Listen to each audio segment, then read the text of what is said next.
ನಮಸ್ಕಾರ ಎಲ್ಲರೂ, ಹೇಗಿದ್ದೀರಾ? ನಾನು ಚೆನ್ನಾಗಿದ್ದೀನಿ, ನೀವು ಚೆನ್ನಾಗಿದ್ದೀರಾ ಅಂತ ಭಾವಿಸ್ತೀನಿ. ಬನ್ನಿ, ನಾನಿವತ್ತು ಚಿಕನ್ನಿಂದ ಪಕೋಡ ಮಾಡೋದು ಹೇಗೆ ಅಂತ ತೋರಿಸ್ಕೊಡ್ತೀನಿ. ತೋರಿಸ್ಕೊಡೋಕ್ಕೆ ಮುಂಚೆ ಯಾರೆಲ್ಲ ಫಸ್ಟ್ ಟೈಮ್ ಬಂದು ನನ್ನ ಚಾನಲ್ ಅನ್ಸಿದ್ರೆ ದಯವಿಟ್ಟು ಸಬ್ಸ್ಕ್ರೈಬ್ ಮಾಡ್ಕೊರಿ. ವಿಡಿಯೋನ ಸ್ಕಿಪ್ ಮಾಡದೆ ಕೊನೆವರೆಗೂ ನೋಡಿ ಹೇಗೇನೇನು ಬೇಕು ಅಂತ ಎಲ್ಲ ಐಟಮ್ ಇಲ್ಲಿ ತೋರಿಸಿದ್ದೀನಿ, ನೋಡ್ಬೋದು ನೀವು. ಸ್ವಲ್ಪ ಕಾರ್ನ್ಫ್ಲವರು ಮತ್ತು ಶುಂಠಿ ಬೆಳ್ಳುಳ್ಳಿ ಪೇಸ್ಟು, ಸ್ವಲ್ಪ ಕೊತ್ತಂಬರಿ ಸೊಪ್ಪು, ಪುದೀನ ಸೊಪ್ಪು, ಒಂದೆರಡು ಕೋಳಿ ಮೊಟ್ಟೆ ಮತ್ತು ಸ್ವಲ್ಪ ಕಡಲೆಪಪ್ಪು ಇಟ್ಟು ಮಿಕ್ಸಿಗೆ ಹಾಕ್ಕೊಂಡಿದ್ದೀನಿ. ಮತ್ತು ಸ್ವಲ್ಪ ಖಾರದ ಪುಡಿ, ಸ್ವಲ್ಪ ಜೀರಿಗೆ ಮತ್ತು ಪೆಪ್ಪರ್ ಪೌಡರ್ ಮತ್ತು ಚಿಕನ್ ಮಸಾಲ, ಸ್ವಲ್ಪ ಗರಂ ಮಸಾಲ, ಸ್ವಲ್ಪ ಎಳ್ಳು. ನೋಡಿ, ಈಗ ಚಿಕನ್ಗೆ ಸ್ವಲ್ಪ ನಾನು ಕೊತ್ತಂಬರಿ ಸೊಪ್ಪನ್ನು ಮತ್ತು ಶುಂಠಿ ಬೆಳ್ಳುಳ್ಳಿ ಪೇಸ್ಟನ್ನು ಹಾಕ್ತಾಯಿದ್ದೀನಿ.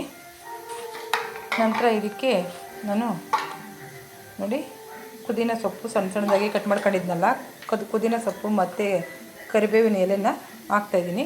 ಇದಕ್ಕೆ 1 ಸ್ಪೂನ್ ಆಗೋಷ್ಟು ಜೀರಿಗೆ ಪೌಡರ್ ಹಾಕ್ತಾಯಿದ್ದೀನಿ ನೋಡಿ. ನಂತರ ಇದಕ್ಕೆ 1 ಸ್ಪೂನ್ ಆಗೋಷ್ಟು ಪೆಪ್ಪರ್ ಪೌಡರ್ ಹಾಕ್ತಾಯಿದ್ದೀನಿ, ಅಂದರೆ ಕಾಳು ಮೆಣಸಿನ ಪೌಡರು. ಈಗ ಇದಕ್ಕೆ ಸ್ವಲ್ಪ ಅಚ್ಕಾರದ ಪುಡಿ ಹಾಕ್ತಾಯಿದ್ದೀನಿ. ಇದು ಮನೆಯಲ್ಲೇ ಮಾಡಿರೋದ್ರಿಂದ ತುಂಬ ಖಾರ ಇರುತ್ತೆ, ಅದರಿಂದ ನಾನು 2 ಸ್ಪೂನ್ ಆಗೋಷ್ಟು ಹಾಕಿದ್ದೀನಿ. 1.5 kg ಚಿಕನ್ಗೆ 2 ಸ್ಪೂನ್ ಆಗೋಷ್ಟು ಹಾಕಿದ್ದೀನಿ. ನೋಡಿ, ಇದು ಕಾರ್ನ್ಫ್ಲವರ್ ಬಂದ್ಬಿಟ್ಟು ಒಂದು 4 ರಿಂದ 5 ಸ್ಪೂನ್ ಹಾಕ್ತೀನಿ. ಯಾಕಂದರೆ ಇದು 1.5 kg ಚಿಕನ್ ಇರೋದ್ರಿಂದ ತುಂಬಾ ಎಲ್ಲ ಬೇಯಬೇಕಲ್ಲ, ಅದರಿಂದ ಅಷ್ಟು ಹಾಕ್ತೀನಿ.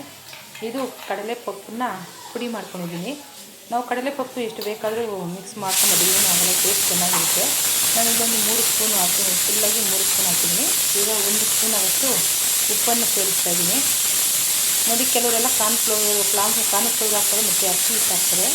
ಅಕ್ಕಿ ಹಿಟ್ಟು ಬದಲು ಕಡಲೆಪಪ್ಪು ಪುಡಿ ಹಾಕಿದ್ರೆ ತುಂಬಾ ಟೇಸ್ಟ್ ಚೆನ್ನಾಗಿರುತ್ತೆ. ನೋಡಿ, 1 ಸ್ಪೂನ್ ಆಗೋಷ್ಟು ಇಲ್ಲಿ ಎಳ್ಳನ್ನು ಸೇರಿಸಿದ್ದೀನಿ.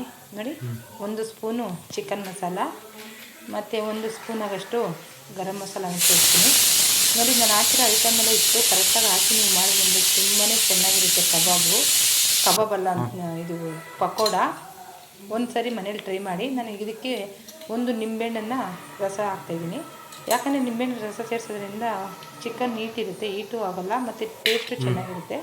ಇಲ್ಲಿ ನಾನು 2 ಕೋಳಿ ಮೊಟ್ಟೆನ ತೊಗೊಂಡಿದ್ದೀನಿ. ಇದು ಮನೆಯಲ್ಲಿ ನಾಟಿ ಮೊಟ್ಟೆ, ಅದರಿಂದ ಸೈಜ್ ಕಡಿಮೆ ಇರುತ್ತೆ, ಎಲ್ಲ ಬೆರೆಯಲ್ಲ ಅಂದ್ಬಿಟ್ಟು ನಾನು 2 ಮೊಟ್ಟೆನ ತೊಗೊಂಡಿದ್ದೀನಿ. ಫಾರಮ್ ಮೊಟ್ಟೆಯಲ್ಲಿ ದಪ್ಪ ಸೈಜ್ ಜಾಸ್ತಿ ಇರುತ್ತೆ, ಆದ್ದರಿಂದ ಮೊಟ್ಟೆ ಬೇಕಾದ್ರೆ ನೀವು ಒಂದನ್ನು ನೋಡಿಕೊಂಡು ಬೇಕಾದ್ರೆ ಹಾಕ್ಕೊಳ್ಳಿ. ಈಗ ನಾನು ಸ್ವಲ್ಪ ಇದಕ್ಕೆ ಎಣ್ಣೆನ ಹಾಕ್ತಾಯಿದ್ದೀನಿ. ಹಾಕಿ ಈಗ ಎಲ್ಲನೂ ಚೆನ್ನಾಗಿ ಮಿಕ್ಸ್ ಮಾಡ್ಕೊಳ್ಳೋಣ. ನೋಡಿ, ತುಂಬಾ ಚೆನ್ನಾಗಿರುತ್ತೆ. ಬೆಳ್ಳುಳ್ಳಿ ಕಬಾಬ್ ಅಂತ ಇದೆಯಲ್ಲ, ಸೇಮ್ ಇದೇ ಥರನೇ ಪಕೋಡ. ಇದು ಬೆಳ್ಳುಳ್ಳಿ ಪಕೋಡ ಥರನೇ ತುಂಬಾ ಟೇಸ್ಟ್ ಚೆನ್ನಾಗಿರುತ್ತೆ. ಒಂದು ಸರಿ ಟ್ರೈ ಮಾಡಿ. ಈಗ ಚೆನ್ನಾಗಿ ಮಿಕ್ಸ್ ಮಾಡಿದ್ದಾಯಿತು, ಒಂದು 10 ನಿಮಿಷ ನೆನೆಸಿದ್ದೀನಿ. ಈಗ ಇಲ್ಲಿ ನನ್ನ ಮಗ ಮತ್ತು ನಮ್ಮ ಅತ್ತೆ ಇಬ್ಬರು ಹಾಕ್ತಾಯಿದ್ದಾರೆ. ನೋಡಿ, ಇದು ಸಣ್ಣ ಉರಿಯಲ್ಲಿ ಚೆನ್ನಾಗಿ ಬೇಯಿಸಿ ತುಂಬಾ ಟೇಸ್ಟ್ ಚೆನ್ನಾಗಿರುತ್ತೆ. ಒಂದು ಸರಿ ಮನೇಲಿ ಟ್ರೈ ಮಾಡಿ, ಹೇಗಿತ್ತು ಅಂತ ಕಮೆಂಟ್ ಮುಖಾಂತರ ತಿಳಿಸಿ. ಇಷ್ಟೊತ್ತು ನನ್ನ ವಿಡಿಯೋ ನೋಡೋದಕ್ಕೆ ಎಲ್ಲರಿಗೂ ತುಂಬ ಹೃದಯದ ಧನ್ಯವಾದಗಳು.